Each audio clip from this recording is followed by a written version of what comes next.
somewhere. But whatever. I'm not even going to worry about it now. Not even going to worry about it now. Let me see here. We'll wait and for a couple people to come in here. Shouldn't take much longer. Let's see here. Once we finally get somebody to come in here. And I think I see somebody. So welcome everyone to the Bring the Juice podcast. We are doing a live stream for today. And today, if you can tell by the title, it is our subscriber edition. That's right. For the first time, we are bringing on some of our subscribers to come on this journey, talk some Colts football, things of that nature. And today we got two really good ones, guys that I definitely have had some interactions with and pleased to have on. First, we have Taylor Kern. Taylor, how are you today, man? Good. All right. Short, sweet, to the point. And Jack, we have Jack Adams, our very own Jack, the guy that everybody knows from. If you've been in here before, you definitely have seen Jack in the chat multiple times. Jack, how are you doing today, man? I'm doing good. How about you guys? Doing well, man. Doing well. Good, Cody, man. Doing all right? Doing all right. Yeah, today's been a really crazy day. Cool day. I saw, Derek, you put in some exciting news today, so I guess I'll get to that. So we're doing a giveaway tomorrow. It's going to be super exciting. Definitely, it's kind of like, for me, it's like, man, do I really want to give it away? I mean, I know I said I was going to give it away, but it's that cool where like, oh, man, it's hard for me to give that away. But we're going to be dropping that tomorrow. I think we said 10 a.m. We're gonna start that giveaway. So for you two guys, be sure to get entered into that, and everybody in the chat, be sure to do that as well. So, yeah, and I already told these two guys what was going on. So I think we can just spill the beans for the people who are on here. Most likely, it's not going to explode over everyone that we know. So we can just tell everyone who is in here now. So for the first one, I'll just leave the others for a later date, but the one we're going to be doing this week. So this week, we're going to be doing a giveaway that has a Colts football signed by Colts' very own Ben Banigou. All right. So that's going to be really cool item, guys. We're going to figure out how we're going to get everybody registered for that. But yeah, guys, it's going to be a really cool thing, a really cool opportunity for some people to get some really cool merch there. So yeah, make sure that everybody registers for that. Let's get into some comments here. Nathan with a hey. Hey, Nathan. Good to see you in here. Our very own Reese, KFN. Reese is always in here. We always see him around. Really cool to see him in here. Tristan, as always, Tristan Tillman in here. Toby Zubia. Yep, Toby. Good to see you in here, sir. And we lost Cody for the time being. That happened to him a couple times in the live stream before.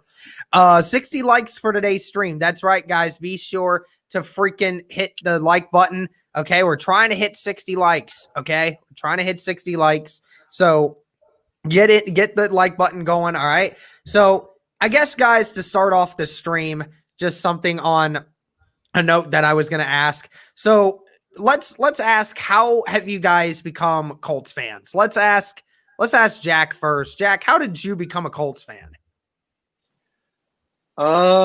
Just my whole family's been a huge Colts fan growing up. I didn't really get interested until, I'd say, I don't remember what exact year it was, but it was the year we beat Green Bay and Seattle at home. It was that we beat the Legion of Boom at home. And I don't know, my family, my uncles had season tickets, so I've always been able to go to games, but I really started getting interested around that time, towards the beginning of Andrew Luck's career. So, yep. Gotcha. Taylor, how did you become a Colts fan? Played football when I was growing up, and then time Peyton Manning got drafted, then been one ever since. Yeah, I mean that was kind of mine too. My dad and I started watching football games, and my dad was a huge fan of Peyton Manning growing up, and that's just kind of what happened. We started watching Colts games when we could. Unfortunately, living in Ohio, you don't get a ton of the Indianapolis games. You get the majority of them are Browns games or Bengals games. So we didn't get to see a whole lot of that, to be honest.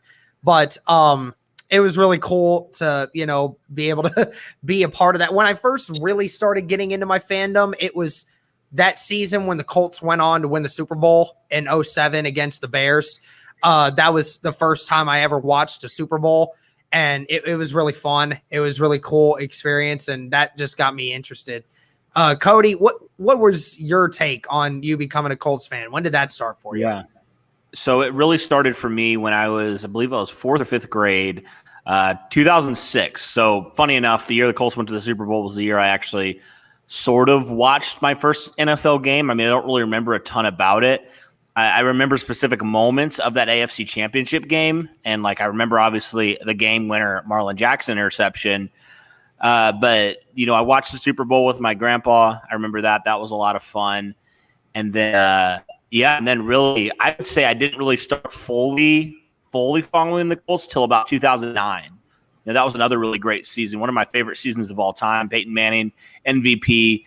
It was just a great season. The Colts started off 14-0, made the Super Bowl again. Obviously fell short to the Saints, but that was a fun game because that was the first game I really followed them hardcore and followed them all 19 games that year. So for me, that's kind of how I became a Colts fan. And nobody in my family was really a Colts fan. And it's kind of crazy because my family starts and they care about the Colts now. And they always kind of say, Cody, you were the first one that started watching it and kind of got us into it. So that was pretty a cool thing. But yeah. Yeah. It's funny to think you started your family on that. That's kind of different, I think. So, hey, guys, for anyone that's in the chat right now, be sure to follow these guys on Twitter. I have their Twitters in the description. Be sure to give these guys a follow. Very loyal guys to the channel. And be sure to show some love in the comment section, guys. Be sure to go into the chat. Leave us some things that you want us to talk about because we got these guys on here. We're going to ask them some stuff about, everything going on. So, Jack and Taylor, I don't, if you don't mind me asking, just so we can kind of understand where we are as fans. Jack, where exactly do you live at? I know I've said I live in Northern Kentucky. Cody lives in Indiana as well. Where are you living at? Well, I'm normally from Bloomington, Indiana, but I'm back at school, so I'm down in Bloomington, Indiana. I go to Indiana University, so nice. Yeah, that's where I'm at right now. Very nice. Taylor, what about you, man? Indiana, north of Indianapolis. Right north of Indianapolis. Nice. I mean, it sucks that the majority of you are Indiana boys, and I'm over here from Ohio. Just the one lone star here. But so yeah, guys, it's been a really weird off season. It's been something that we've not really seen a lot of as Colts fans here recently. We've not seen this kind of off season in a while. But before we even get into this year, and we'll talk about that a little bit more. I want to talk to you guys about the Andrew Luck story because Jack was showing us a photo of when he got to meet Andrew Luck before. Lucky son of a god. So let me ask you guys, what was your initial reaction when you saw that Andrew Luck was retiring? What was your immediate response? Taylor, we'll start with you on this one. I basically hated the timing of it, but I understood it. Why he retired? Because Grigson is probably the worst GM in history. I think Colts fans would agree with you there. Then basically, after the Broncos game, after he did something to his kidney, then his arm got shattered. Then he just probably said, okay, I had enough. I'm done. Which I didn't think he would play forever because he's got that background of being an engineer or whatever you went to Stanford for. Yeah. To be. So I didn't think he would play forever, but I think it would have lasted a lot longer than what past 29. Yeah. So Yeah, it's tough, and that's true. I mean, most of the time, most people understand that, when he's got a degree that he can work on. I mean, he's a smart guy, very smart guy, so he had options after football, but Jack, what was your reaction, man? What was your reaction when you first heard this news? Are we talking about when he was retired or the rumors that he's coming out of No, retirement? no. We're talking like when he actually retired, like when you first heard that he retired. I was driving home. Well, I left the preseason game early, and I was in the car driving home when I found out. So I was at the Browns Colts preseason game, and we left early. So I was in the car driving, and I saw Adam Schefter tweet it, and I was like, "You got to be kidding!" Because I'd literally just seen him on the sidelines Yeah. in that game, and there had been rumors. And I remember I went to the preseason game before that too, and I remember they were showing on the jumbotron him warming up, and I was like, "All right, sweet, he's gonna be ready for the season."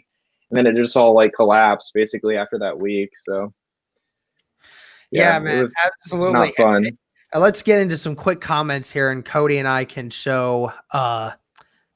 talk about what happened here. Harvey Davies in here. Hey, Harvey, how's it going, man? Good to have you in here. Tristan Tillman saying, I'm not a Colts fan, but love watching the stream and just watch Loving the Colts. Hey, appreciate it, man. Really do appreciate it. Let's see here. Another one, he said, I started my watching football when I was 6 years old. I play football. Then I started watching football. Still play now. We'll get into that conversation here in a little bit. I live in Alabama for all my life. Explains why Tristan is explains why he's a Alabama fan. Explains why he's been coming in here. Philly Notion in here, dropping by to show my guys some love. Great stream, fellas. Salute to Frank Reich. Philly Notion, it's good to see you, man. I remember the podcast that you and I were on just the other day. But yeah, he says saluting Tristan. That's funny. But Cody, didn't you text me right when that news happened? Didn't you text me? I think I probably did because I remember what happened. So it was like pretty late in the evening, if I remember correctly. And so at that point I work for a church. And so I had to work in the morning and I was about to go to bed. I remember I was like up watching a movie or something, about to go to bed. And I get that news and I'm just like, there's no way this is real. Like, you see all those fake accounts on Twitter, especially that like are posting all this stuff. You're like, okay, it's just one of those, but like it's real. It's really Adam Schefter posting it. And like, yeah, just crazy. But I think, we did have a conversation and we're just like, what in the world? Because I had like 3 people texting me at the same exact time. I got 3 separate messages all at once saying, did you see the news? I'm like, what's going on? Because I was just getting out of the shower to my phone blowing up, and then they're saying Andrew Luck's retiring. I'm like, no freaking way. That's not true. That's never going to happen. So I run upstairs after I get changed, and I'm checking the news to check to see if that happened. And sure enough, people started talking about it. And I can sit here and definitively tell you guys that was the second worst night of my life. That was literally It was up there for me. It was literally one of the worst nights. If you go back all the way back to over a year ago from when that happened for me, I think I made like 2 or 3 videos of me in the dark just crying, being so upset by this news because I was like, there goes our Super Bowl chance. Damn it, Ryan Grigson, you did this. You did this. And Pagano did it too. So yeah, that was really unfortunate. It was a really bad time, but let's look at this. Michigan Wolverines. Derek, what up? I know I said a while back that I thought Luck quit and you didn't like that, but I think I was just frustrated because I felt like 2 weeks before week 1 was bad timing. Yeah, I mean, it really was bad timing. It was bad for a lot of people. It's what everyone had an issue with. Jonte Glenn, Colts fan from Seattle. All right. Another guy from outside. We've been getting a lot of people that have been talking about they're Colts fans and they're fans of ours from outside of the country. We've had people from Brazil, some European countries. One from Germany, one from Israel, another one from Canada. I mean, our podcast is going everywhere. It's quite crazy to see how many people are doing that. I guess that leads me to my next question for you guys is, Taylor, how did you become a fan of our podcast? When did you first start subscribing to us and watching the content? Well, I was watching the the other one, the Luke Diamond one, Oh, okay. for the culture on YouTube. Oh and dear. Then Here we go. watch others one. Then I see Cody tweeting about it. Then just randomly select it or watch some. Then kept on watching. Then fell in love with it. Sweet, Awesome. man. Appreciate that. Jack, you remember it all when you first recognized what we were doing? I feel like I used to like occasionally watch your guys' videos, but it really started like during this quarantine, to be honest. I was just like searching everywhere for something sports. I was dying of sports. I'm a Gotcha. sports media major at IU, so it's like Oh, all nice. my classes were so dry just because there was literally nothing to talk about. There was nothing going on. So yeah, I've just been watching a bunch of, even like I've been watching Titans live stream just because it's interesting to learn about like different teams and because of the upcoming season. So yeah, just to see like how our team compares to different teams, especially in the division, is interesting and will be important this year. So yeah. That's cool that you came in at during quarantine time, because that was when our podcast really started going up, when it came to subscribers and everything else that was going on. I mean, that was quite a crazy time for Cody and I once we hit 1,000 subscribers. So it's nice to get basically new followers here. Not necessarily. I would love to meet somebody that was with our channel from like when we were like 500 subscribers, Cody. I really want to see one of those. I just don't see a ton of them. You know, the ones that are new are the ones that are a lot more vocal about it. But I mean, you've been messaging people on IG all day about trying to subscribe, and I've been seeing all the messages of people saying that they've been fans of ours for a long time. So that's really cool to know. Really cool. Michigan Wolverines again. Your guys' gut feeling, does Luck come back? The dang That rumor. that rumor. This rumor just never goes away, does it? Never does. No. My gut feeling, he does not come back. I don't think that he does, because I think once you quit from it the first time, I think his heart just wasn't in it anymore. And he's got a kid now. He's got a wife. He's got, a new career he can work on. I just don't think he really wants to return to football. Jack, what's your thoughts on that? Well, I was like, I saw the Fan to Fan Network tweeted that rumor, and I was like, you've got to be kidding me. Like, but I obviously knew that it probably wouldn't be realistic for this year because he has a kid, all this COVID stuff coming on, like training camp just now starting. Yeah. But then I began to start thinking about it, and I was like, all right, we have no quarterbacks under contract after this year. We didn't draft a quarterback in the first 3 rounds. I was like, I don't know. We didn't draft Jordan Love. We didn't trade up for him. I feel like Chris Ballard. I mean, I heard a bunch of rumors that Chris Ballard had like been going to watch him at Utah State and like kind of like Jordan Love. I feel like that's why people started assuming that he might be our first round pick. Yeah. So I don't know. You never know. I mean, it would make sense for next season. Not gonna lie. Yeah. There was like a huge push for Jordan Love. I remember that. Like there was like this huge push on Colts Twitter for getting Jordan Love. I'm like, okay, so every year it seems like there's a guy that like somebody like is enamored with, and like all Colts fans or a majority of them are just like, oh yeah, we're gonna get this guy, and they never do that, like ever. Yeah. And Jordan Love was this year's guy. And we always say that, like, we think we know what Ballard's going to do, right? We try to dissect the mind of Chris Ballard, and then he just amazes us with something completely different, something we never seen before. And I mean, that Jonathan Taylor bomb. Yeah, I know. We're going to talk about that here soon. I was like, you got to be kidding. Like, that is hilarious. I was like so excited, but I was like shocked. I live streamed that day. And my brother and I were just like mouths open. We're like, like I didn't even know what to think about it. I mean, it was just weird. But Taylor, what's your gut feeling? You think Luck comes back at all? Well, to the Jonathan Taylor point, great last name. There you go. But honestly, I don't think he's gonna come back, but there's always that chance. but I do not see it. Yeah, I don't know if I don't necessarily see it either. Let's get into this. Tristan Tillman, Michigan Wolverines, boo, y'all suck. Ohio State's better than y'all. Thank you. I appreciate you. Glad that you hear that one. DC Era 10, Colts fan from the Bahamas. I think I remember him doing that from before. That's really cool, man. I was actually in the Bahamas back in February before all this COVID stuff started going around. So, I was in the Bahamas. It's really cool. Julie Voigt is in here saying hey to you fabulous guys, including Taylor. So, hey, shouting you out, Taylor. So thank you, Julie. Appreciate that. She's going to be my shout out. So there.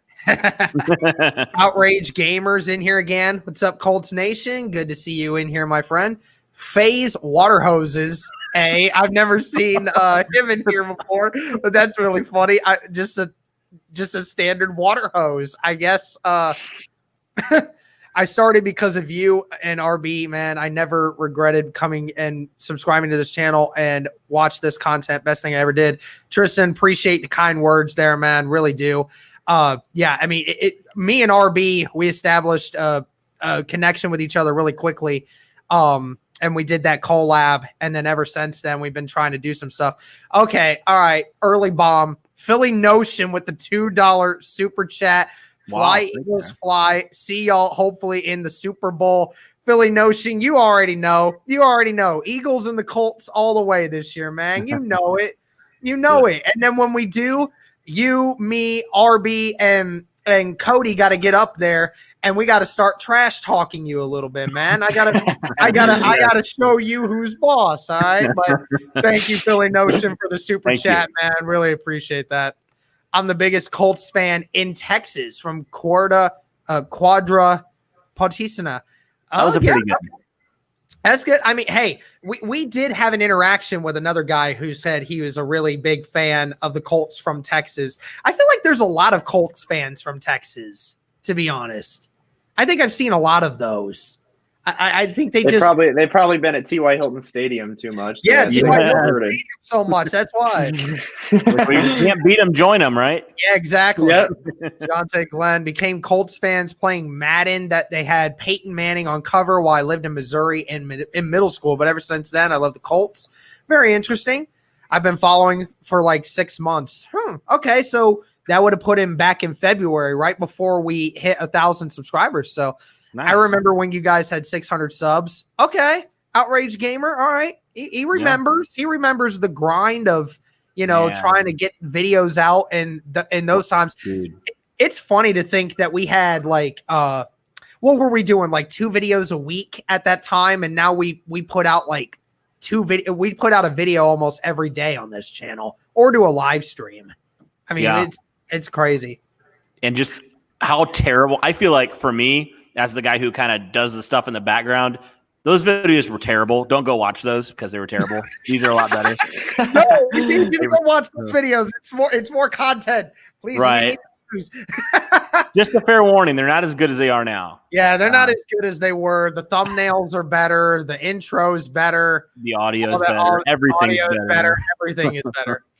Colts fan since Jim Harbaugh and Jeff George. All right. That's a far way back. All right. I think I was the 634th subscriber, but I'm not sure. So specific. This man's breaking down specifics. This man remembers.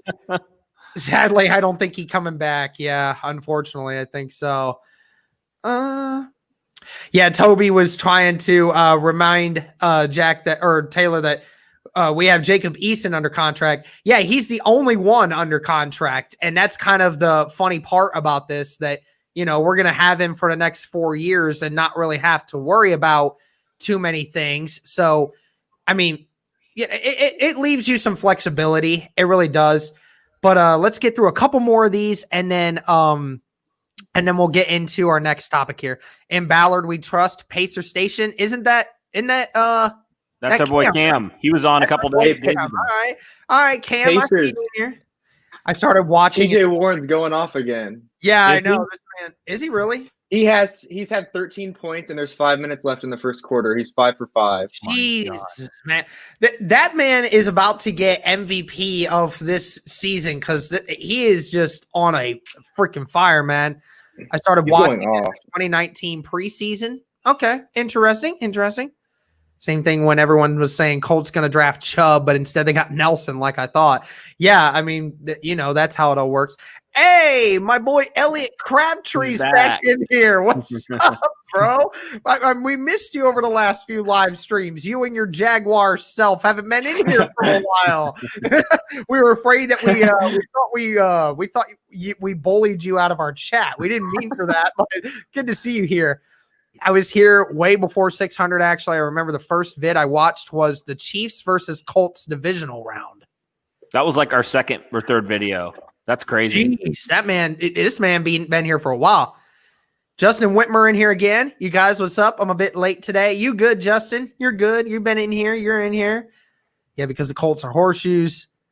Elliott have the Jags already lost hope for y'all's season. Yeah, I think a lot of people have. Okay, so now that we've gotten through the majority of these comments, I'll kind of go down a couple. But all right, boys. So here's the thing. So this offseason, I was telling you guys, it's been really crazy. We haven't seen Chris Ballard do what he did this offseason since he got here. He's always been a firm believer of build through the draft, get the guys that you want to have in your locker room and build your team around that. Well, I think he's felt comfortable now to the point where he's been drafting for enough years that he feels the foundation of this team is very young.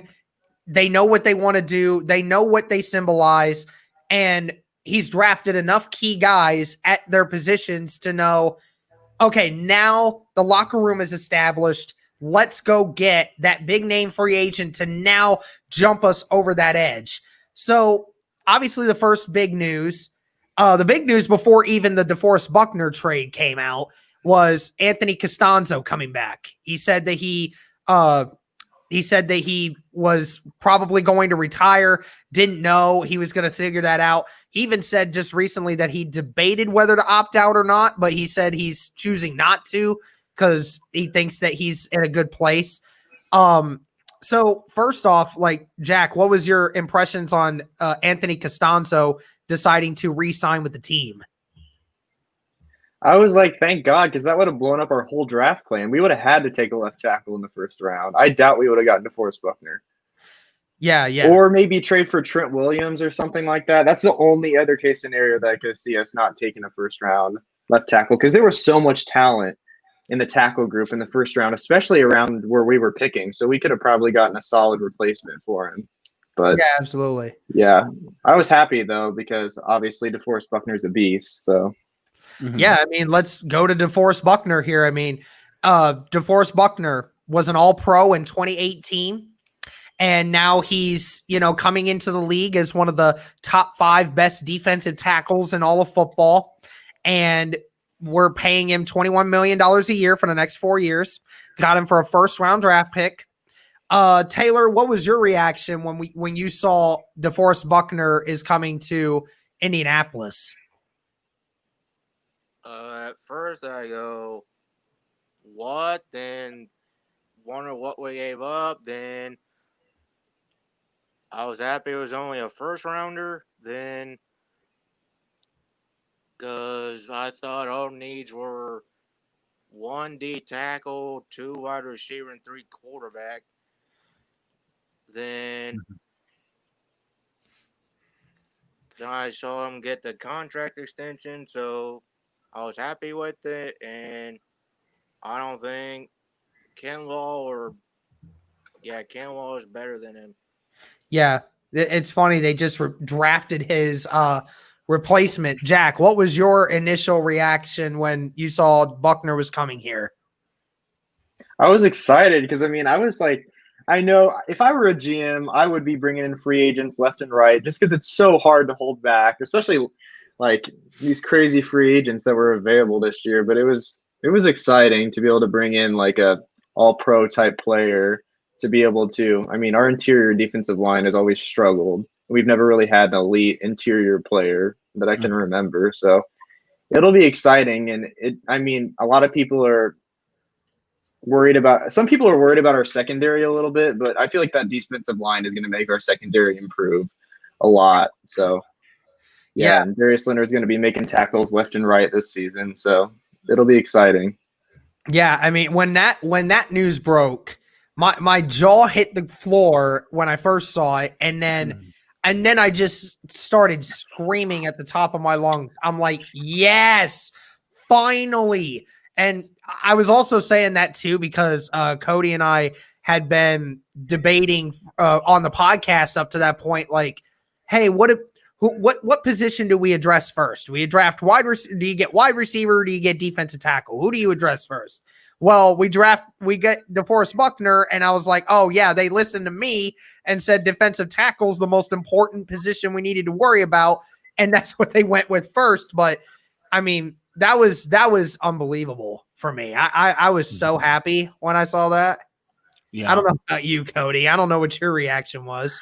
Yeah, I mean, so it's kind of hilarious. I feel like I'm in all these weird situations when like crazy stuff like this happens. So I was actually on vacation. This was like literally this was like the week before COVID, like, and everything shut down. So like perfect timing. I don't know how it even worked out that way, but I was with some of my buddies. We were down, like staying with my grandparents down like in Florida. And we're sitting there on the beach, and I didn't have like great cell phone reception, but like I saw that and I was like, what? Like, what? Thank goodness I brought like my laptop because I was like, we have to get news out like now. And I'm like away from civilization right now. Like, what am I supposed to do?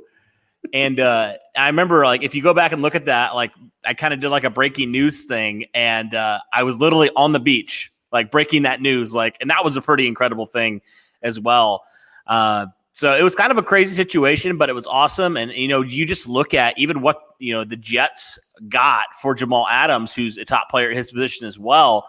The Colts, I feel like the Colts, Chris Ballard's playing chess when everybody else is playing checkers. I mean, he only gave away a first-round pick, and the Jets are, you know, they kind of, you know, people are saying they fleeced the Seahawks. Like, they got multiple first-round picks for it. And I just love what Chris Ballard did. Initially, I was like, is that too steep? And I know that was a debate that people had.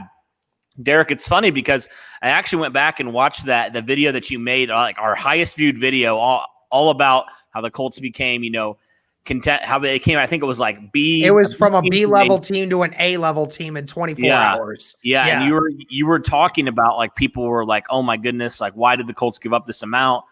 And you were like, well, you think about it, similar to what you said, Taylor. You either draft Javon Kinlaw, who you think could be a good player, or you draft a guy who's slightly older, but we know what he is in DeForest Buckner. You hope Kinlaw can get to that point, but you get a guy like Buckner for just one first-round pick. I mean, it's no question. It's a win for the Colts, I think. And not to mention what we're seeing from the value of that trade right now. I mean, Jamal Adams at a safety position just got traded away for 2 first-rounders, a 3rd-rounder, and a safety. 4 players got traded for Jamal Adams. DeForest Buckner, we gave up our first-rounder. You basically drafted an all-pro defensive tackle that's still in his prime. I mean, people said that was a ridiculous trade then. I dare you to tell me that now. Pimo 710, great content like always, gentlemen. Let's go, go Colts, baby. Hey, Pimo, glad to have you in here, man. I see you in the comments all the time. Jags will be fine. They're rebuilding, but like I don't know what they did in the draft. TJ Warren for president. Cam in here, still showing the Pacers some love. That's funny. Yeah, Jack will have to keep me updated on that because I'm not a Pacers guy. I don't watch NBA that much anymore because I just don't like how political it's gotten, and I just don't like that style of basketball anymore. But it's whatever. Rayzilla Beast in here. Intro is lit. Hey, man, appreciate that. I do like our intro. I know some people complain that it's long, but I don't really care. Outrage Gamer says, I'm honestly to say they aren't as good as For the Culture. They are okay. But now you guys are my favorite. You're more interactive with the fans, with the live streams. It's what we try to do, man. Add something different to this level. We can interact with some of you guys a lot better this way with our videos. We can do live streams where we can actually have you guys ask us questions. I can say confidently that Chris Ballard is the best scouter in Colts history. It is quite possible. I mean, that's what he originally was. I mean, that's why these GMs do so well. Mac is definitely going to eat this year. Definitely believe so. Y'all better know who Colin Tillis is, right? Yeah, I mean, we had Colin on our podcast. What was it? Wasn't it like a month or two ago that we had him on the podcast? I had him on. We asked him some stuff. Yeah, I mean, he's Colts highlight hero. I mean, he really is. I mean, every Colts fan should know who Colin is. You get the best highlights, Colts highlights in the world from him. Let's see here. Let's see. Who do we need in next year's draft? Well, I mean, this kind of brings me into my next question here. I wanted to ask you guys about Phillip Rivers. We've been kind of split. Everybody's been split on what their opinions are on Phillip Rivers. Initially, some people said, oh, that was a really good pickup. A lot of other people said, I absolutely despise Rivers and I hope he does terrible. It's really sad that you would wish for somebody who you brought in to do really bad so he doesn't play. I mean, you don't want your team to win is what I hear by that. But so Jack, what was your response to Phillip signing with them? Because obviously he's got some history with Frank Reich. Yeah, at the first I was like kind of hesitant, but now that I've like watched some film from him last season and just seen how awful that Chargers offensive line was, and like seeing like Austin Eckler's a good running back, but I mean he did not have the running attack last year that like he's going to have this year. So I just think there's a lot. I just think it's literally throwing him in the perfect system for him to succeed. So I think it'll be exciting to see. I think a lot of people are basically writing off his career on one season, which is kind of disappointing. But I mean, he was forced to throw the ball a ton last year, and there were a lot of late game situations where he was basically just throwing it deep because he's the type of guy who doesn't care about stats. He'll just throw it up and do anything where it takes to win. So he was trying to throw it deep and ended up getting intercepted a lot. That's why his numbers were at 20. But I think it'll be exciting to see. I think it's crazy to see him in it. I would have never in a million years thought, if you would have told me a year ago, that Phillip Rivers would have been our quarterback today. But I think it'll be exciting. Taylor, what was your initial reaction? Like I wanted him over Brissett, but it still feels weird since he's been with the Chargers forever. Yeah. And I don't see him as a Colt yet, but I'm getting used to it. But yeah, then like I think he's got just 2 years left since he's already accepted the job at his high school that he wanted. Yep. That's what he said. Then honestly, I know this ain't realistic, but I just want Lawrence. I think a lot of people would love to have Trevor Lawrence, but I mean, I don't necessarily think that's going to happen. But yeah, I mean, one could only dream. Elliot Crabtree, I'm so happy that Gardner Minshew's back on the active roster, and I'm excited for the Colts-Jags rivalry this season. Yeah, I'm glad that Minshew's not in protocol anymore. He said that he never actually did test positive for it. They just said he got sick, and he never actually was on it.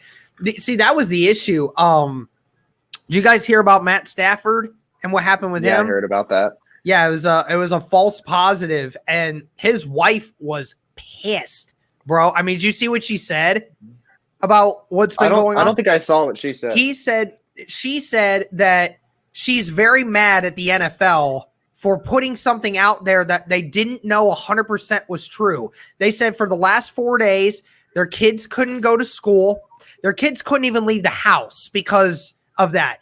She would get stopped out in public everywhere she went because people were petrified that she was in the same household with somebody that had coronavirus. I mean, she said the life she knew was completely taken away from her for 4 days, all for it to be over absolutely nothing. I mean, she's very, very upset at the NFL for doing what they did to her and to her family. So, I mean, yeah, I get it. I mean, I'm not one to be big on this stuff anyway, but you know, it's just what it is. DC Era 10 became a Colts fan for the 2006 season, right in time. Yeah, that's the right time there.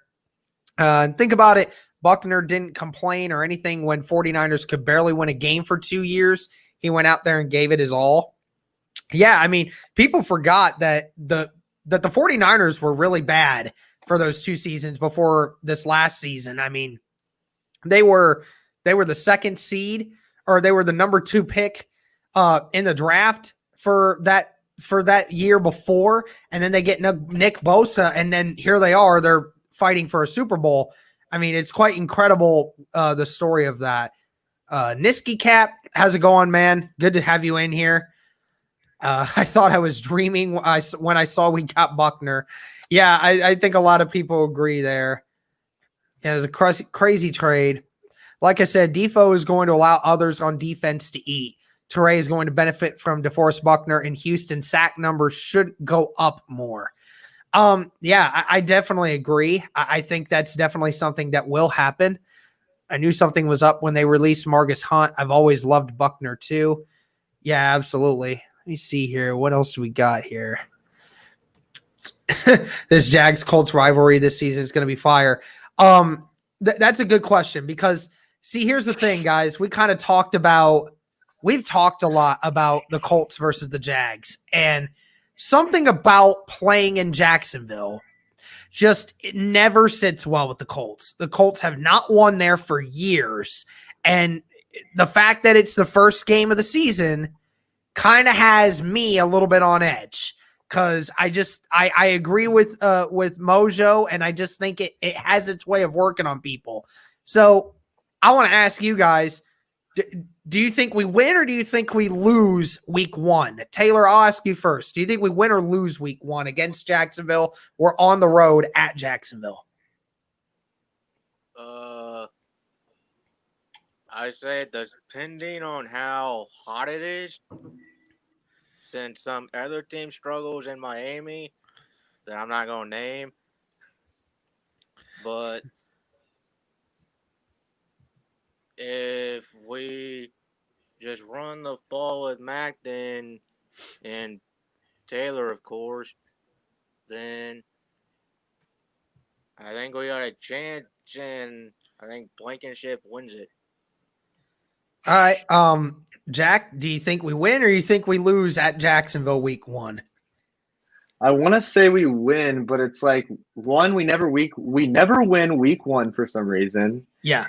And 2, we never win at Jacksonville. But then again, Phillip Rivers has been dominant against Jacksonville in his career. So hopefully we turn it around and get a week 1 win because we lost. I remember that one year we had Frank Gore and Andre Johnson, and we were going to the Super Bowl, lost week 1, and it was just downhill. Lost week 1 last year. I'm just tired of losing week 1, so hopefully we can get it done. Yeah, definitely. Let's see here. Michigan Wolverines, basically your number 1 pick was Buckner, proven player. Yeah, that's pretty much it. Everyone's just like, oh, you traded away your 13th pick for DeForest Buckner. Yep, I'll do it any day of the week. Another question. What if the Colts didn't trade a first-round pick for Trent Richardson? Would the Johnny Manziel thing ever happen? I don't know. That's a good question. I think that, that's more of a preferential thing. I think that the Browns really wanted Manziel. I don't think anyone else truly wanted Manziel, or else they would have drafted him earlier. There's a reason he fell to number 20 in the first round because the other 19 teams didn't trust that he was the answer. So, yeah, it probably still would have happened. Browns probably still would have ended up with Manziel, and that story probably would have ended. Cody, do you agree with that one? Yeah, probably. The Browns would have found a way, I think. Yeah. I think the Cowboys would have drafted him. Yeah, I heard there was rumors about that. I remember that. If Jerry Jones had his way. Jerry Jones most of the time has his way. Most of the time. There's a his reason that son Dak stepped in Prescott didn't get a contract this year because he didn't want to sign Dak Prescott to something that big. Let me just ask that now, since it's already here. How much would you guys be willing to pay him per year? Jack, what's the maximum amount of money you would want to pay Dak per year for a contract? Well, I think there's a potential he comes with the Colts next year, but I'd say I mean I saw that there was a rumor that came out this offseason that said Colts would offer Dak Prescott $35 million a year right off the bat. So, I mean, I'd do it.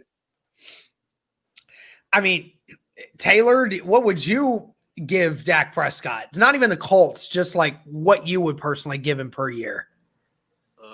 Not the 40 is asking, but probably 30 to 34. Yeah, I'm right at about that number too. I'd probably go 31, 32 million. I mean, I just think that's 32 is probably what I would do. And, you know, it's funny because they said that Dak was actually offered a 4-year contract worth $34 million by Jerry Jones at the last minute, but he didn't sign it in time before the deadline hit. So he's going to have to wait one more year for that same thing to happen. So unfortunate for him, but let's see here. Let's take a look at some more of these. Like, I don't Michigan think he'll get Wolverines. the Pat Mahomes deal. Oh, no way he deserves that. No freaking way. There are only 2 quarterbacks in the NFL that you could give that kind of money to. That's Russell Wilson and Patrick Mahomes for me. It's the only 2 guys. Michigan Wolverines here saying people bashing Rivers for one bad season. Dude has a top 5 O-line now. He'll be fine and shouldn't have to throw 30 plus times with that run game now. I mean, he'll still throw it over 30 times, but he won't have to throw it 40, 50 times like he's consistently had to do throughout his entire career. I mean, I've seen games where Phillip Rivers has thrown the ball 60 times in a game. I mean, that's incredible. You should never have to throw the ball that many times in a game. That just shows you how terrible your running attack would be if that's how many times you're having to throw the football. So, let's see here. Derek keeps on bringing up on the point on how he's only a year removed from being a top 10 quarterback. Yeah, I mean, that's the funny part is Phillip Rivers in 2018, many said that he had a season where he could have potentially, he was a fringe top 5 quarterback that season. So like, why all of a sudden now is he go from top 5 fringe quarterback to now being one of the worst? He doesn't. It's a really bad situation. He had a terrible offensive line last year. The team just gave up around him. So, okay. So now that I can ask a couple more questions, Jack, what's been your favorite pickup from the outside of DeForest Buckner? We know DeForest Buckner is the majority of people's favorites, but like of the other free agents that we got, you know, you had Xavier Rhodes, Sheldon Day, you had TJ Carey, you had Trey Burton from Chicago. Which one of those is your favorite pickup? Free agent pickup, not draft. Mm-hmm. I mean, I'll have to say Xavier Rhodes just because of the potential that I once saw on that. Like, if he can even get half of what he was, I'll take it. We're literally paying him no money to come here, and like he used to dominate a couple of years ago. Was first team All Pro, and I don't know. It's just I know people say how bad he was last year or whatever, but I mean, he returns with his old defensive backs coach here, and I don't know. Maybe he can turn it around here, and that would just be exciting. So I'll say him. Okay. Taylor, besides Buckner, of those guys that I mentioned, what was your favorite? I say Shelton Day. Loved him at Notre Dame, and probably didn't see him much with the 49ers, but I always loved him. Yeah, man, I totally get you there. Yeah, I think mine was Trey Burton. I liked the Trey Burton signing. I liked Xavier Rhodes, especially too, because I think that Xavier provides leadership for that young secondary that they have. But I think Trey Burton just does really well at what he does and what he provides for that tight end group. Just as long as he stays healthy, I'm really excited to see what I can get from a guy like Trey Burton. Cody, which one's yours? I mean, can I go Phillip Rivers? Because you didn't technically say Phillip Rivers. You can say Phillip Rivers, I guess. I mean, he is mine because of how incompetent that passing attack was last year. I mean, that was the Achilles heel to why this offense and this team wasn't more successful.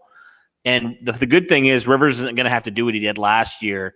I mean, literally, he just has to be efficient and he has to be able to give the Colts some sort of vertical threat, which that's been his bread and butter like his entire career. So I like that simply because I like the situation he's coming into, the protection he's going to get, the support he's going to get. And really, it's not going to fall all on his shoulders, but to just have a guy that a couple years removed from being a top 5 quarterback, I mean, I love that. And you're only signing in for 1 year, so you're not really tied to him. Yeah, absolutely. Let me make sure I get this up here. Hold on a second. Change that up. Hold up. I'm just changing some settings on here for these. Hold on a second. 1 second. Bam. Okay, there we go. All right, figured it out. Let's see here. I immediately knew that we were going to be in a good spot when we got Rivers. Evers Vegas. I didn't want Rivers before we got him, but when we got him, I thought Ballard likes him, so I like him now too. Yeah, I mean, you got to trust in Ballard, right? Trust in Ballard. I've been a Colts fan since I started playing Madden in 2018. Okay, all right, interesting. Think about this, Colts Nation. Frank couldn't even open up the playbook for JB as much. JB just couldn't get it done, and I wanted him to succeed. Yeah, I mean, that's what you get with Phillip Rivers. You know, Phillip Rivers just provides you with a much more clear opportunity of what you want to do. Okay, I'll place $5 on this right now. Who thinks that there will be a Trey Burton to Jacoby Brissett touchdown thrown this year? I'm $5 on it right now. You think it's going to happen? I think it's going to happen. Yep, I think it does. I really think it does. The Indy special. Yes, that's literally what he said. Yeah. Well, what if it was Trey Burton to Quentin Nelson? That would be awesome. That would be amazing. That would be amazing. Or Trey Burton to Phillip Rivers. Oh, gosh. Oh, I wasn't going to put him out there. I don't even know if Rivers would want to run out of the pocket for that. I don't think so. No. I mean, I got nervous when they tried that with Andrew Luck a few years ago. I was like, what that was are the you doing? Play. Yeah. Did you ever remember that a couple years ago when it was like we were at like the 50-yard line and Jacoby came in and threw a terrible pass and Andrew took that huge hit? Yeah, he made him jump for it. I mean, yeah, I was like, what the? Yeah, it was a really bad throw. It was a really bad and terrible. unnecessary throw. Yeah. Who's the better owner, Jerry Jones or Robert Kraft? Oh, my. I probably Right have now? to say Kraft, right? Yeah, I'd say Kraft. I would imagine. Yeah. What has Jones won in the past 2 decades almost? That's true. And Kraft And was Jones the is only more reason that controlling. Brady stuck around for so long. Jones is so controlling over that franchise too. It's like it's more Belichick and then Kraft, I feel like, doing all the personnel stuff. So Yeah. Right. Yeah. If we're going off of Super Bowl wins, definitely Kraft. Yeah. Yeah, that's what they're saying. Say 30 a year maybe for Dak. Interesting. Let me see here. Outrage Gamer. I think we upset the Ravens this year. Can happen. I think that's probably the most difficult game on our schedule because of everything that's going on. Let's see here. Keep going with this. I think $35 million a year is slightly overpaying Dak, but I give 30. I mean, the general consensus here is just 30 million a year. Let's see here. My favorite free agent pickup. Yeah, Justin came in with this the other time about Roosevelt Knicks. So yeah, I guess I might as well ask you guys since you're here. What was your opinion on the Knicks signing, if there's any opinion at all to be said about Roosevelt Knicks? Jack, what did you think when you first saw that Knicks was coming to help out this run game? I just thought about the run the damn ball. I mean, might as well beef it up what we already have. Just why not add more to it? Good luck stopping Quentin Nelson and Roosevelt Knicks and Jonathan Taylor. Yeah, that is a dominant trio of big guys there. Taylor, what do you think? What was your thoughts on the Knicks one? I liked it in real life, but I hate it in Madden. Yeah. yeah, I tell you. Let's see. Where do we go? Oh, okay. FaZe, Waterhose. TJ Carey is just so good. He is old, though. How old is TJ Carey? I mean, he's in his late 20s. He's not that old. Isn't he like 29 or something? Something like that. 28, 29. Yeah, he ain't that old. He's not that old. Also, Trey Burton's really good because he is as fast as Eric Ebron and has no catching issues and almost as good as him. And he can actually block, unlike Eric. See, that's exactly what it is. I mean, the only thing Trey Burton does better than Jack Doyle at is he just runs the routes better. That is. Let's see here. TJ Carey's going to shock us all. Pro Bowl. Okay. That's hot take number one of this stream. In Ballard we trust. Yep, absolutely. Okay, guys, so let's go into the draft here. Let's go into the draft because obviously no first rounder again this year. So first day we just kind of expected nothing to happen in Colts land. But what was the biggest takeaway you took from the first round? What was the biggest one to you that stood out that you're like, wow, I can't believe they did that? Jack, is there anyone that stands out for you? Just Jonathan Taylor. I mean, I was even joking right before they made the pick. I was sitting there with my dad and I was like, watch us pick Jonathan Taylor right here, just as a complete joke. And we actually did it. Wow. Oh man, Taylor, any ones from the first round that kind of caught you off guard? In the first round, probably the wide receivers falling. Then I really wanted Jordan Love, but Green Bay messed it up. Yeah, they messed it up royally. It up royally. I'm pretty sure they only traded up because they thought we were going to come snag him. Yeah, I actually think they did.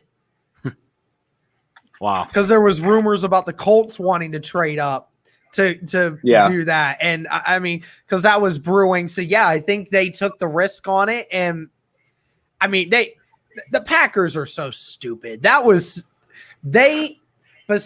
New England, wide receivers. Besides New England, there is not one team that mismanaged that draft worse than the Packers. Honestly, there's not a single one. I mean, besides New England, Bill Belichick had one of his worst drafts ever from this year. I mean, he drafted 2 tight ends, and none of them were in the top 10 when it came to tight ends at all. So I was like, why? Why did you draft that first pick he made? That first pick he made in the second round was like a D2 guy, wasn't he? It was like a D2 linebacker, I'm pretty sure. Yeah, I have no idea. I can't remember their stuff off the top of my head, but yeah, I mean, Funtis just opted out too, so I saw that, and Green Bay didn't take a receiver. So Aaron Rodgers is screwed. It was a safety / linebacker rugger. Oh, okay. I gotcha. Okay, so we obviously know about Michael Pittman, and we talked about Jonathan Taylor. Which pick do you think was better at that time? Was it the Jonathan Taylor pick, or was it the Michael Pittman one that they made? Which one did you like more? We'll go with Jack to start out. Well, I feel like the Jonathan Taylor pick was just more flashy, but realistic. Michael Pittman's a stud. And he might not be as like flashy as Jonathan Taylor, and Jonathan Taylor had insane stats in college, so it was obviously exciting because he's like nationally known. But I mean, Michael Pittman's like the prototypical Phillip Rivers receiver, like Vincent Jackson, Mike Williams. He just throws it up, and we needed a 50-50 ball receiver since Funchess left, and of course got injured last year. So yeah, it definitely filled a need. Taylor, which one was bigger for you, Pittman or was it Taylor that was the bigger one?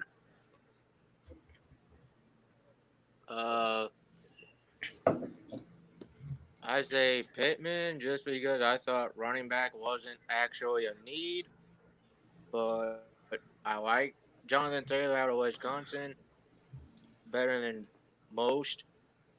But then I learned on YouTube, someone said Michael Pittman's just like Michael Thomas on the Saints. Then so that just showed me.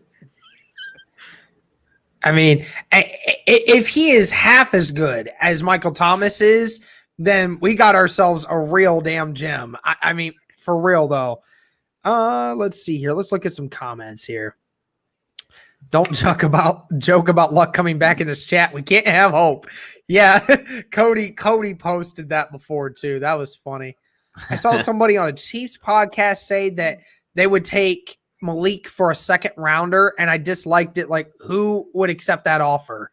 Yeah, Malik's not a second rounder. He's worth a first, or at least if you're going to give up 2 second rounders, then I would say so. But yeah, just 1 second round's not enough.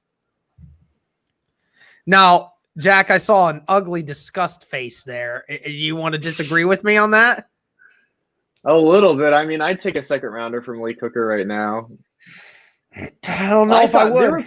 There were people even talking about before the draft, because he was like posting stuff like he kind of wanted out. He was hinting that he wanted out, kind of. Yeah. And people were saying we'd be lucky to get a third rounder. So I don't know. It's just like I had such high expectations for him, and he's been so injury prone, and he's not a very good tackler, but like he flashes it sometimes, like that one-handed interception last year, and against his now quarterback, which is exactly funny to think about. Rough Randy here says at least Rivers will throw the ball further than 5 yards, so the defense just won't stack the box every play. Yeah, that's about right. Elliot Crabtree goes, I predict a T.Y. Hilton to Phillip Rivers Indy special. I don't think I've ever seen T.Y. Hilton throw a football, so I don't know if I would want that or not.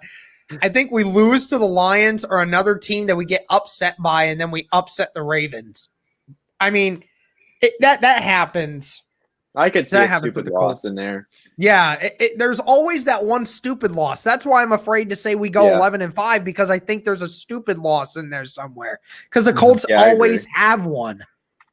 They always have one every year. It's just like that. Patrick Mahomes has struggled versus the Colts both times he played them to throw a touchdown.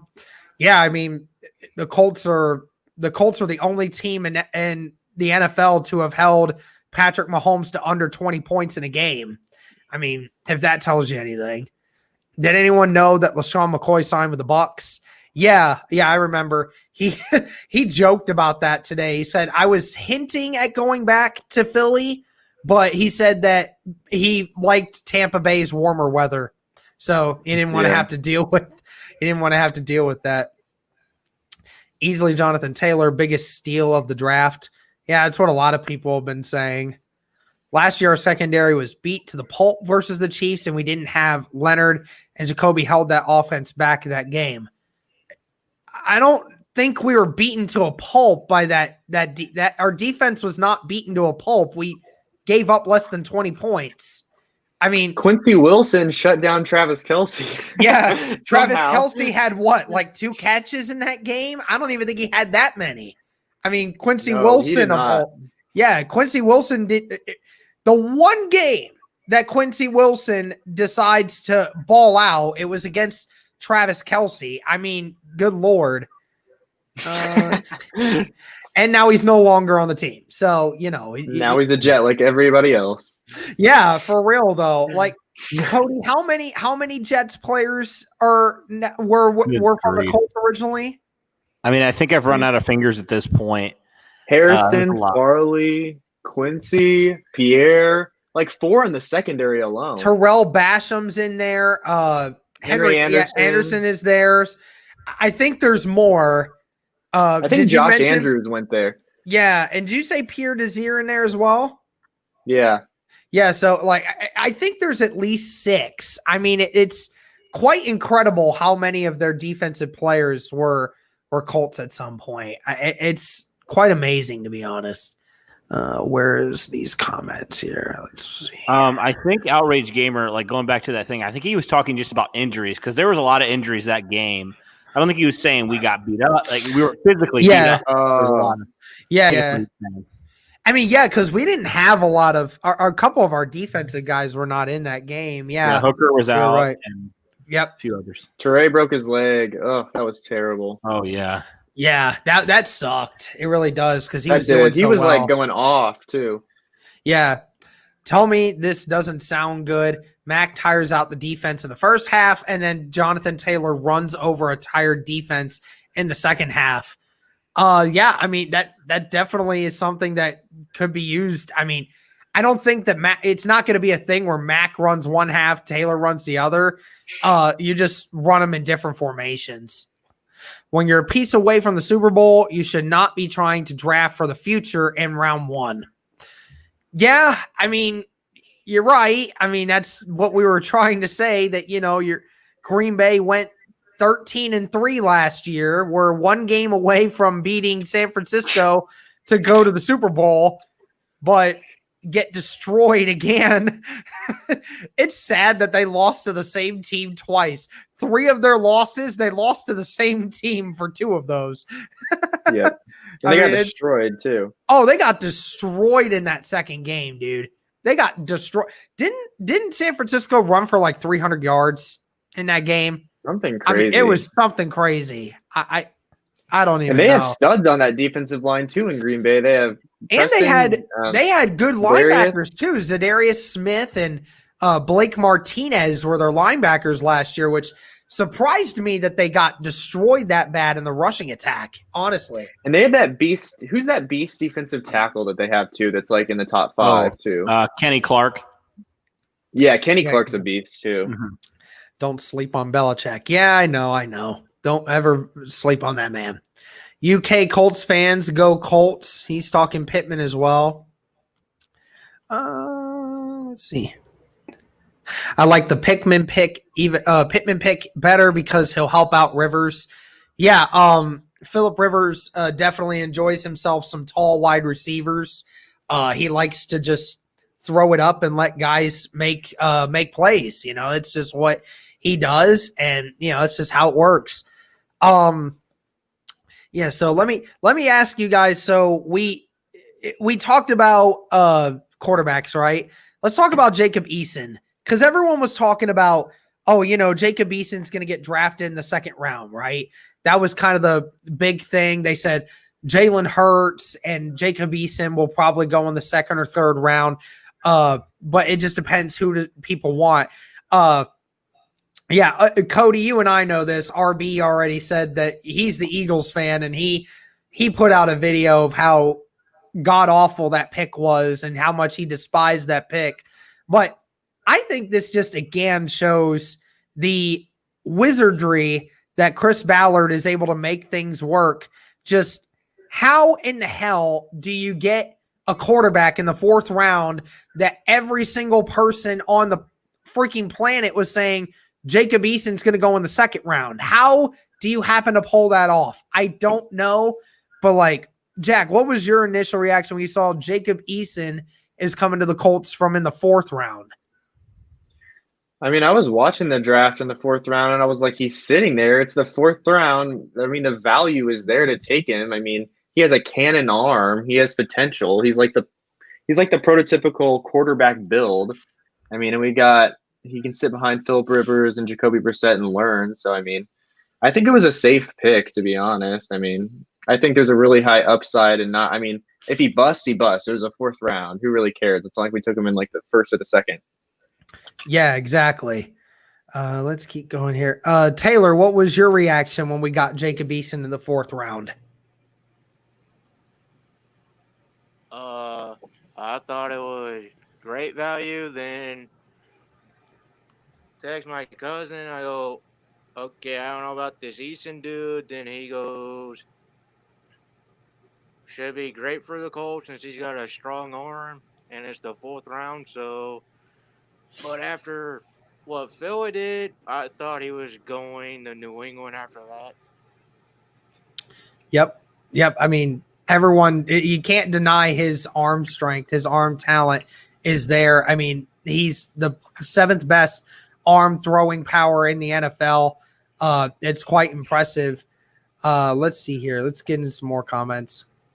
We Workin is in here, huge fan. Talks about Pittman here, 3 drops his whole college career. That's insane. Yeah, I mean, it really is. I love the Windsor pick also. I love the effort he puts in every down.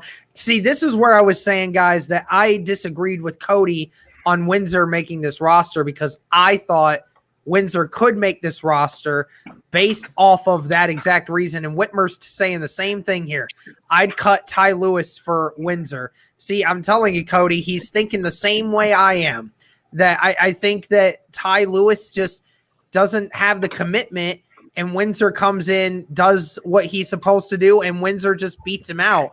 I mean, Cody, do you think that's possible, or are you still sticking with your thing that you think Ty Lewis is going to stick around? If I can get him at all. I mean, I think it's always possible. I just have a hard time getting. I mean, I have a hard time. You hear me? Yeah, I can hear you. I have a hard time getting rid of that kind of talent. I think for me, that's the hardest thing for me.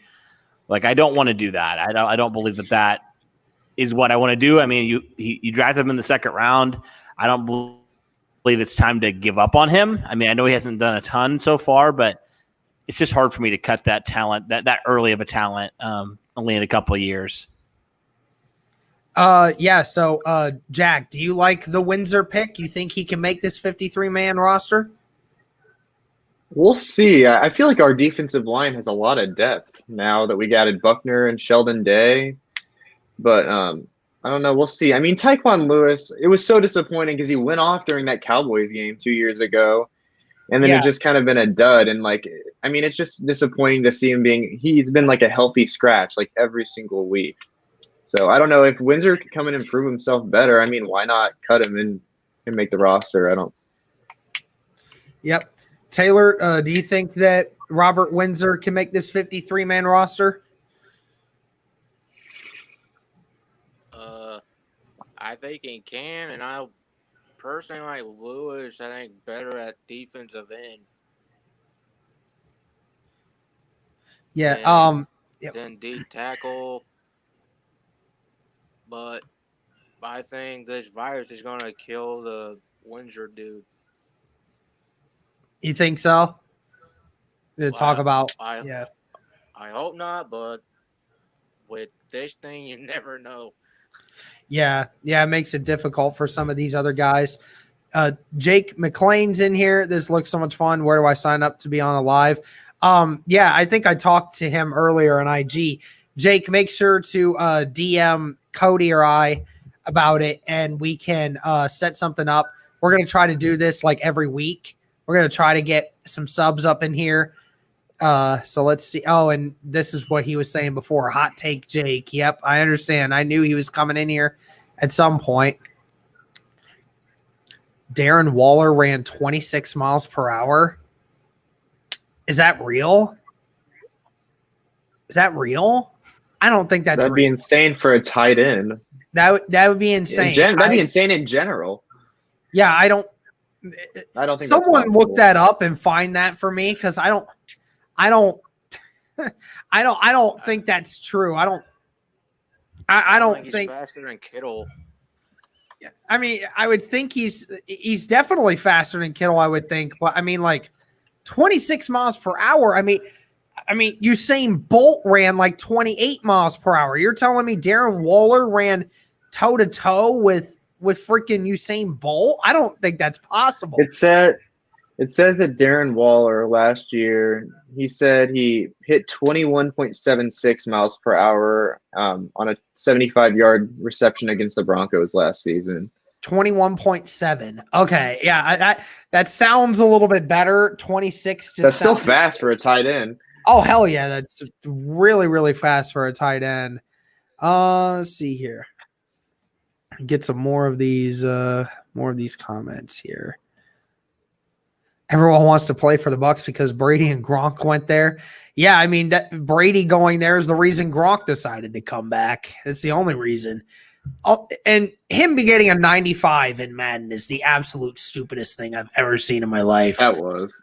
It's so dumb. Let's see. This is a comment I've been getting a lot. Boys from the Nap. I see a lot of Vincent Jackson in Pittman. See, I mean, I find that to be an okay compliment. I think that Vincent Jackson was a very good wide receiver, a guy that could take over games. I think Vincent's a little bit faster than Pittman, but when you're talking about just being able to go up and make catches, I see it. Pittman has that kind of ability, and I think Pittman's a little bit taller than what Vincent Jackson was. So, yeah, I agree with that. Chad Kelly will beat Eason out in camp. What do y'all think about that one? Cody's already saying no. Yeah, he's saying no. Everybody's saying no. Okay. Yeah, Justin, you're in the lone here, man. You ain't convincing any of us. Whatever you're on, Jason, I'll take 7. That's funny. Easton reminds me a lot of Rivers, cannon of an arm. Yeah, I was gonna say, just has accuracy issues or holds the ball for too long. See, now Phillip Rivers, it has never really been an inaccurate quarterback. Phillip Rivers has always been a pretty accurate quarterback. Yeah, it's just that he's never really had great defenses to back him up, and his offensive lines have never really been great. But I mean, holding on to the ball for too long, yeah, that can be a thing. When you're a quarterback that likes to take chances, you hold on to the ball for quite a while, I think. Let's see here. Outrage Gamer with some stats here. TY, 1,013 yards and 6 touchdowns. Pittman with 854 yards and 10 touchdowns. And Paris Campbell with 520 yards and 4 touchdowns. Take away about 150 of those from Pittman and add it to Paris Campbell. I think you have those numbers pretty much right. I said that I thought Pittman could get 10 touchdowns in a season because Pittman's going to be the main red zone target because, being 6'4", 6'5", and being that height, you can take advantage of, of defensive ends or defensive corners. What do you guys think about these numbers? Is there anything wrong with them? Anything you would change? Jack, is there anything you'd change? I mean, not really. I think Paris Campbell, if he can stay healthy, I mean, he played great against the Steelers last year. And I mean, I think we can use him a bunch of different ways. And then I feel like Pittman can kind of play that Ebron role. So just get those 50-50 balls up in the end zone. So I could see his touchdowns being pretty high. But we'll see about TY. His hamstring thing, I know people say it's not that big of a deal, but I've heard that from the Colts medical staff before. Yeah, right. Taylor, what are you thinking here for these stats? I think TY is right. I think take down like 100 yards from Campbell, but I think the touchdown's right. And I don't know about 10 touchdowns. I'm thinking 8 for Pittman because I think Rivers is going to target Jack Doyle and Trey a lot. Yep, I think so too. Yeah, they were saying Frank Reich, well, in that press conference, I saw that they want to make Trey Burton a big part of the offense this season. So that'll be cool to see. Yeah, definitely. I definitely agree. And guys, just so you know, Cody said he's just not going to be able to keep going. His internet is trash right now. So he keeps cutting in and out. So it looks like it's just going to be us three and the 21 of you that are in the stream right now. So thank you guys again for being in here. Let's keep going here. Elliot Crabtree, Jacob Eason could be a good backup. Yeah, at least for right now, definitely. Isaiah Rodgers is an underrated pick, big time. His speed is unreal. Yeah, Isaiah Rodgers is one of those big ones for me. What he provides on special teams is a lot like of what Naheem Hines is. I think that just what you get with his speed is just incredible. So yeah, I'm excited to see what Isaiah Rodgers can provide for this team. I don't know about you guys. Yeah, I think I am too. I'm trying to think. I feel like there's going to have to be at least one cornerback that gets cut because I feel like our corner room's kind of. I mean, we got T.J. Carey, Kenny Moore, Rock Ya-Sin, Xavier Rhodes, Marvell Tell. So that's 5. Who else? And Rodgers. Yeah, so That'd there's be 6. I don't know how many corners you usually hold on the roster. It depends. I think they say it's usually 5 or 6. It depends on how many you actually want to have. So yeah, so maybe it is 6. Let's see here. Arrowhead Sports is in here finally. Higgity howdy. How's it going, man? Good to see you in here, like always. Elliot Crabtree, I subscribe to the Bring the Juice podcast. Thank you so much for that. Or like 17, I don't remember. Never mind, it's 21. Yes, he's fixing his mistake from earlier. Did you guys see that Costanzo almost opted out of the season? Yeah, we were talking about that at the very beginning, Niski Cap. Glad that he didn't, because he already kind of decided almost to retire from football and then decided not to. Also, we were talking about earlier the first Colts player to opt out for the season, linebacker Sky Moore. He's the first Colts player to actually opt out. It's unfortunate, but this has become a real scenario here where you got a bunch of these people that are just deciding to opt out. We've had 50 players opt out, and who knows how many more of them are on the fringe. They have 2 more days to figure that out. So, yeah, I mean, glad that he didn't, though. Kellen Maurice in here again. Aaron Rodgers and Phillip don't get it done. See, I'm not with that. I don't want to sign a 35-year-old Aaron Rodgers for 2 years when we just got done trying to sign a 37-year-old Phillip Rivers for a year. I don't see the point in going from one old quarterback to another old quarterback unless you have no idea what else you want to do with it. Maybe if Jacob Eason isn't who they think he's going to be or something, I don't know. I mean, I really want, if we're picking in like the mid to late first round, or maybe you have to trade up, I want Trey Lance. That guy is going to be a beast, and he's going to be like a mid-round, first-round quarterback next year. So it'll be interesting. I think that dude's going to the team we don't want. Yeah, probably. Let's see here. What else we got? I think Aaron Rodgers going to the Bears. How crazy would that be? Going to the Bears, going to the Super Bowl with them. That'd be the biggest FU to the Packers ever. I mean, Brett Favre went to the Vikings, so you never know. Yeah, but he didn't end up going to the Super Bowl. He should have. The year that the Saints went to the Super Bowl and beat the Colts, that was supposed to be that year. I am mad at Brett Favre because my family, my aunt and uncle on my dad's side, they are ginormous Brett Favre fans. Okay. They always have been because they were Packers fans. And when he went to the Vikings, they supported the Vikings for a while because they like Brett Favre.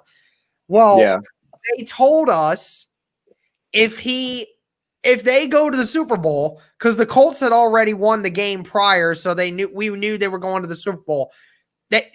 My aunt said if the Vikings win and go to the Super Bowl, we're going to that Super Bowl.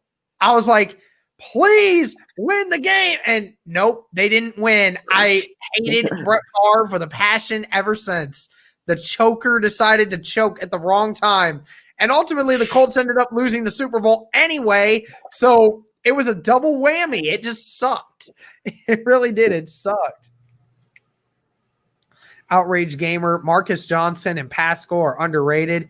Yeah, I think Pascal's very underrated. I don't know about Marcus Johnson. It's just one of those things that I don't think Marcus Johnson's really that underrated. I think he's a good wide receiver, but I mean, there's a reason he keeps coming in and out of the roster every year. So I think the Colts need new medical staff. Yeah, I think we've been saying that for like years, honestly. I think that's been something for years. I'm looking forward to the DJ Chark versus Xavier Rhodes matchup. Interesting. I think we'll probably put Rock Ya-Sin on him. Yeah, Rock Ya-Sin probably would guard him. I mean, Rock Ya-Sin was like top 10 the last 6 weeks. Yeah. What is your guys' opinion on that? Because I know a lot of people are not high on him, but I mean, like you said, those last 8 weeks of the season, he was really, really good. Yeah, and I feel like people judge if they don't like Rock Ya-Sin just based off that Denver Broncos game when we put him on Cortland Sutton, who's like a beast.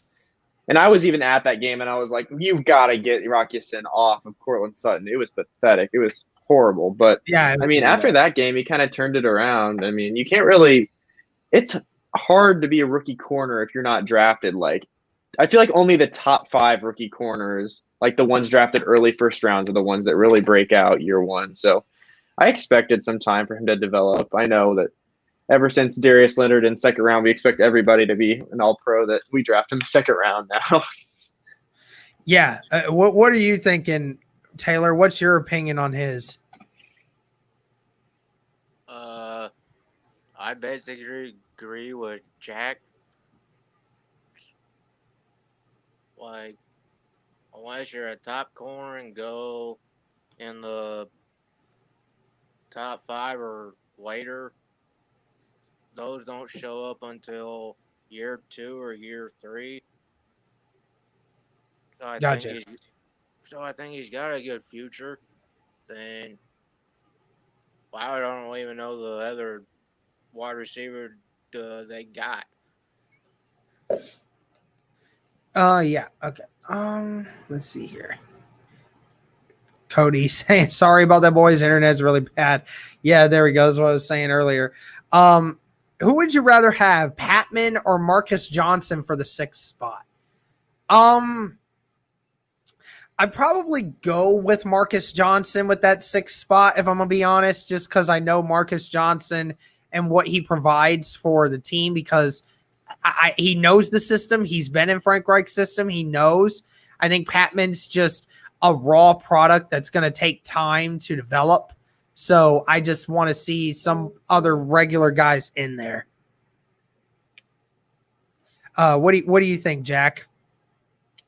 I mean, Marcus Johnson's a pretty safe pick. He was pretty good with the deep ball last year. I mean, I know he had some pretty big catches against Tampa last year, but I don't know. Patman, I think, has a lot of potential, but I could see him being on the practice squad this year. Gotcha. Taylor, what are you thinking, Patman or Marcus Johnson? I think Marcus Johnson, but I think I'd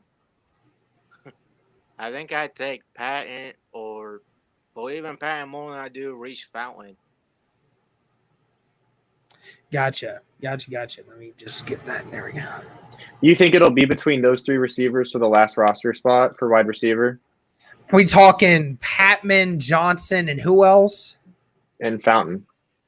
I think Fountain wins that spot regardless. I think he gets that 5th wide receiver spot regardless of anything, because I like Fountain and I think that he's better than the rest of them. I just think it'll be between Doolin, Johnson, and Patman at this point. But I think Johnson probably would get it just the nod over that. And Justin giving I'd rather have Patman because of his height. Yeah, I mean, that's pretty much what it is. Fitty Raps back in here. Yo, guys. What's up, man? Good to see you. hit the like button or face the wrath of Derek. Where's Tristan at? Why is he not in here doing your job, Cody? What is this?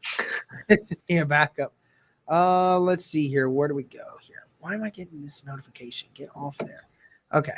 Let's see.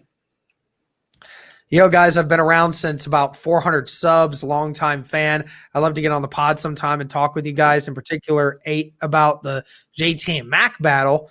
Okay, Fitty Rap, again, bro, I recognize you. You've been in here for a while. I've seen a lot of your comments on the videos. Make sure to message myself and or Cody, and we can definitely get you on at some point. We want to be able to continue to do these. Let's see. When the Packers draft their next franchise quarterback in 15 or so years, Jordan Love will complete the circle and sign with Detroit. Okay. That would be funny. I think with players opting out, it will make the season a bit more interesting. Now, I'm not saying I want players to get COVID. I just think it will give smaller players more chances to make things happen. Yeah, that definitely sounds like something that's true. With the COVID and everything that's going around, obviously no preseason. We were talking to Darius Fountain about this, how, it adds a level of pressure to him having the limited reps. That's just going to be tough for a lot of guys, for sure. Let's see here. I got a couple more of these. Let me just think here. So I'll ask you guys some more questions here. So, who do you think can be the biggest breakout player for us, guys? Because I know that we've gotten a lot of people say, it's Campbell. It could be Bobby Okereke. It could be Kari Willis. It could be Rocky Sin, given what we saw from last year. Who do you think has the biggest chance to be our breakout player this year?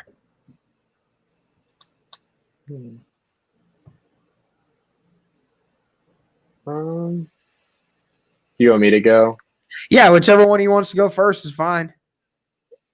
I'll say Kamoko Toure.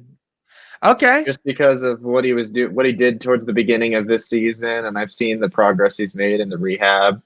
So I mean, that spot is open for grabs. I feel like that's going to be a big competition in training camp this year, picking that last defensive end spot. So I think he can win it and make a big impact this year. Taylor, who do you think would be? If it's not Toure, I'd say Okereke or Willis on defense. Gotcha. And on offense, probably Campbell if he stays healthy. Yeah, that's probably who mine would be when it comes to breakout player. I think Paris Campbell really fits that mold because I expected big things from him last year. Just, he got hurt all the time. He's never really stayed healthy. And I think another player that we really want to see get better is Nyheim Hines. That dude has never really been put into this system the way that I think he should be. And I think now that you have Phillip Rivers, somebody that likes to throw the football to his running backs, we saw that with Austin Eckler over the last few years. I think Nyheim Hines comes into that role and his value just goes up a lot with that. I don't know if you guys are thinking the same way with that. Yeah, I agree with that. I feel like he can play like a Darren Sproles type role for us, especially in, playing on downs and like special teams. I think he's going to have a huge impact this year. We've never really had a difference maker returner. I feel like that's always been just like a rolling spot. I feel like we've always just thrown random receivers in there. So it was nice to see him have some success there last season. Kellen Maurice, I love that we got young pit bulls like Yasin. I remember Greg Toller, and people thought he could be our Richard Sherman. Yeah, I never thought Greg Toller could be Richard Sherman, but he was far from that. Pascal made a lot of plays, especially with Jacoby Brissett. Marcus Johnson has really good deep route running and is really good downfield. That's definitely true. Marcus Johnson had a few really nice catches towards the end of the season. I think a lot of people remember the catch against the Saints. Do you guys remember that one? Yeah. The one where he literally turned on a dime and like had to turn his body to make that catch. I mean, that was really good for sure. He was pretty good in that Bucs game. If Patman goes in training camp, another team is going to sign him for sure. I don't know about that. I just don't think that. I just don't think that he was a 6th round wide receiver for a reason. I don't necessarily think he's going to have a ton of teams raving about wanting to sign him. I don't think that's true. You guys I feel like Jacob Eason's the only guy that I could see. I mean, if Chad Kelly somehow beat him out, he would get picked up immediately. That's why we can't let him go, because some team's going to pick him up. Yeah, absolutely. Fitty Rap, it's at BTJ Pod, or you could just reach out to Cody or myself. I mean, if you look on at BTJ Pod, you'll be able to message us on there for sure. Okay, so let's keep moving here. I think let's see. The breakout player for us will be Stewart. With all one-on-ones he'll get because of Buckner will allow him to wreak havoc. Yeah, that was another player that Cody and I have been talking a lot about, Grover Stewart. And he did really well last season, given, the circumstances of everything. But I just don't know. I don't know what you guys think about Grover Stewart, but I think Grover Stewart can really do a lot of damage to these defensive lines if ultimately they get more of the double teams on DeForest Buckner like we thought. Jack Adams, do you think that that's a possibility? Yeah, I agree. Yeah, and didn't he even sack Patrick Mahomes in that Kansas City game last season? I think he did. So yeah, I think he's more of a run stuffer than a pass rusher, but I think he could be I think it'll be crucial when we're playing like the Titans and stuff like that, when we got to start Derrick Henry and stuff. So yeah. Taylor, what are you thinking, man? You think that Grover Stewart can have a breakout year?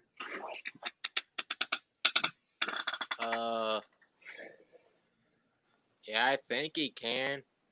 Just depending if my dude Day people can have more, depending if he can get more playing time. Mm-hmm. Absolutely. Or I see Cody's those back other in people. here. Yes, sir. You finally get some decent internet for this thing over I here? said, screw it. I'm doing it on my phone. I'm using my data. So we're good. Do you have unlimited data? I do. So, yeah. Okay, so there you go. You're set. You're fine. All right, I sweet. think I might start doing this for live streams because I just have such unreliable internet sometimes. Like, it works fine for the podcast, but live streams, sometimes it's pretty decent. Sometimes it's just awful. So I think my data is pretty good normally, so I'm just going to use that. But where in Indiana do you live? So I live technically in Ossian/Bluffton. It's like an hour and a half or so from Indy. I work in Fort Wayne though. Oh, sweet. Yeah, that's where I'm from. So. Oh, really? Yeah. That's awesome, dude. Yeah. Wait, did you say you work at a church? I do. Yep. What church do you work at? It's called Central Ministries up in Fort Wayne, kind of by Leo. Oh, okay. Area. Cool. So it's like right off the highway. It's pretty nice. Sweet. So, if any of our listeners are from Fort Wayne, I'm up there. So come visit us. Naheem Hines is so underrated. Says here, 2 punt return touchdowns in a game, and it didn't even look hard. And that's funny. He actually almost had 3, and he just couldn't beat the punter on the third one. Yeah, he could be the best punt returner in the NFL if he has a full season. Let's see here. Can I ask a serious question? How do you guys get a hold of Ballard and Reich and Fountain and such for a podcast? I want to know, so if I ever get to a spot that you guys are at now. Well, Cody was able to get a hold of a site that has all of these players' agents on them. So he was able to make emails with some of these guys like Ben Banagoo and with Zach and other guys like that to be able to, get a hold of them. And I mean, Cody just got lucky. He decided to just tag Doris Fountain in a post and ultimately Darius Fountain saw it and was like, hey, yeah, I'll come on. I mean, if only it was that easy every time that we tried it.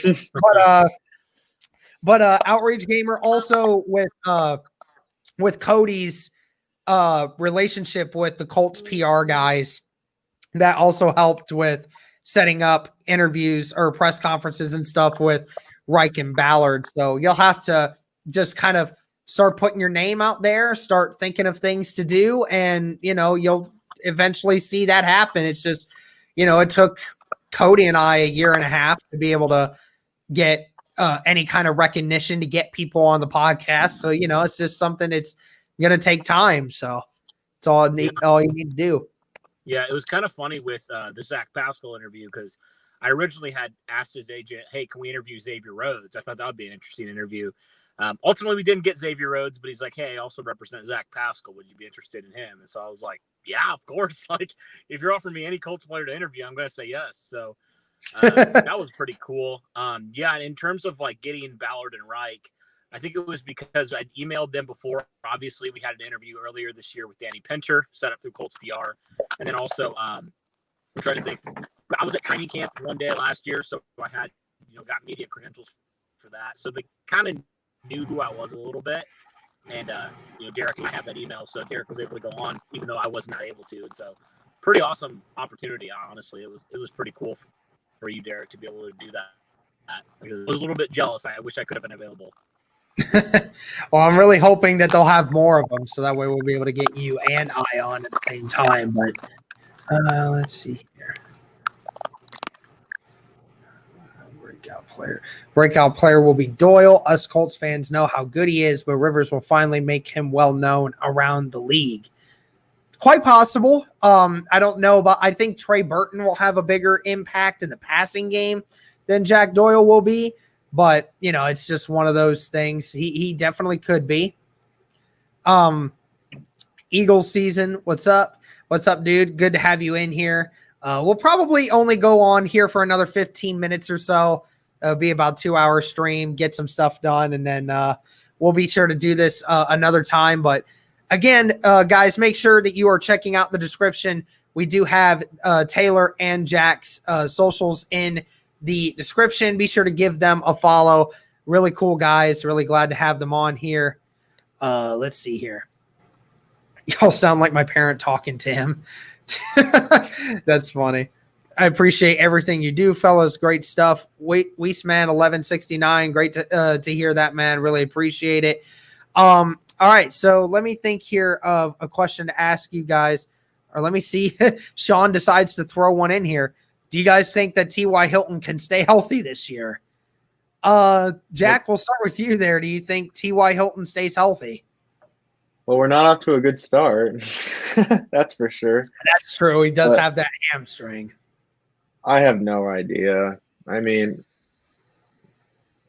I'd like to hope so, but I could see him missing like a couple games. Yeah. Yeah, I mean, it is true. I mean, the funny thing is T.Y. Hilton's never had an injury problem before. I mean, in 2018, yeah, he had that bum ankle for half the year, but he still played on it regardless. And but then you had, obviously last year, only played 8 games and couldn't keep going, and now all of a sudden he has this other injury. So it really does suck that, he's seems to be getting the injury bug now. Hope that's not something that randomly keeps happening. But Taylor, you think T.Y. Hilton stays healthy? I'm hoping so, since he's got Pittman now. Yep. So Cody, do you think he stays healthy? That is a very tough one. I mean, honestly, besides last season, he's been pretty durable for the Colts, honestly. Yeah, I mean, it certainly wasn't great for him to already kind of, I know it's a minor injury, but already kind of show up on the injury report. Obviously hoping for the best. I don't know. It's tough for me since he's getting up there in age, just coming off an injury season. I certainly think he has a chance to stay healthy, but the last couple of years, even though he played on it in 2018, he was still banged up. And so I think that's just kind of naturally what happens over the course of time when you get older and you're in the league. You get a little bit more banged up, especially a player of what T.Y. Hilton likes to do, right? He relies a lot on speed. And obviously, when you get older, that speed kind of decreases a little bit. But he's also a pretty good route runner, so he can make up for it in that department. But I think it kind of depends on what you think and what you say fully healthy will be. I think he'll probably play between 13 to 14 games, probably. But if he can stay healthy this year, I mean, I'd be all for it. But realistically, I could see him missing a game or two this next year. Probably. Justin Wimmer said, all right, guys, I got to head out. Had a good time. Good to have you in here, Justin. As always, you're always in here with us, and we appreciate your support. Bold prediction. Rivers throws for 4,300 yards, 20 touchdowns, and 8 interceptions. Well, if you're throwing for 4,300 yards, I imagine you're going to be throwing more than 20 touchdowns. That's just me, though. I mean, the running game could take completely over in the red zone. They might just say, screw the passing in the red zone. We can just run the ball like that in the red zone all day. But, I mean, I don't necessarily think that he'll only have 20 touchdowns. I would think he'd probably add that to like 30 or something.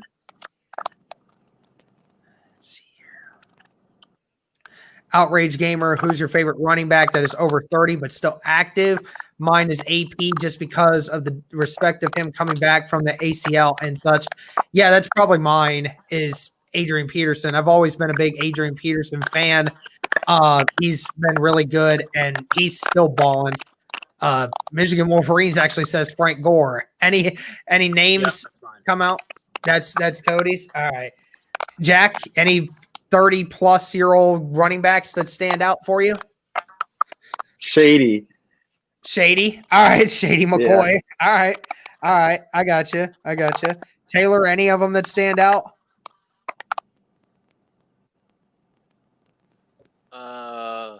My first one is probably the one you took, AP, then Frank Gore. Gotcha. All right. TY's already hurt. New medical staff, please. Yeah, we were talking about that earlier. People are always coming back early and injured or handled or so poorly by the Colts medical staff. Yeah, I mean, that's been an issue, and we got to fix that. Nisky Cap, I got to go. Catch you guys in the next stream. Nisky Cap, good to see you in here, man. I don't know if that is a holds, honestly. I could see him throwing high 20s or low 30s maybe. All right, guys, so I think we're going to end it on this one. I'm going to ask for the record from all of you. I've already said 10-6. I think, Cody, you said 11-5, if I'm not mistaken. Okay. Jack, give me your prediction for the record for the Colts this year. I'll say 11-5. And we take the South. Okay, 11-5, and we take the South. Okay. Taylor, what are you thinking, man? 9-7 to 11-5. So right in that area. All right. So you guys are having me as the odd man out here at 10-6, but that's okay. If they go 11-5, I'll take that any day of the week. But yeah, I just, again, going back to the argument of, I think there'll just be one or two of those crap games that'll just put us underneath. So I don't know what it is. Yeah. But let's see here. Love McCoy as well. Take care of y'all. Michigan Wolverine, good to see you in here, man. So thank you guys again so much for being here in this live stream. We hope you enjoyed. Thanks again, Philly Notion. I know he's probably not in here anymore. I think he was about to go into a live stream of his own. But thanks, Philly Notion, for the super chat earlier. I want to thank Taylor and Jack for being on here. It was great to have you guys on here and being a part of the first subscriber edition live stream that we've done. You guys set the precedent. We're going to do more of these, and make sure that you guys get registered for this giveaway that we're going to have here tomorrow. So thank you guys again so much for being on. Yeah, thanks for having me. Thanks, Taylor. Thanks for having me, and make sure you have the Julie noted on. Yep, absolutely. All right. Thank you guys so much again. For Cody and myself, go Colts.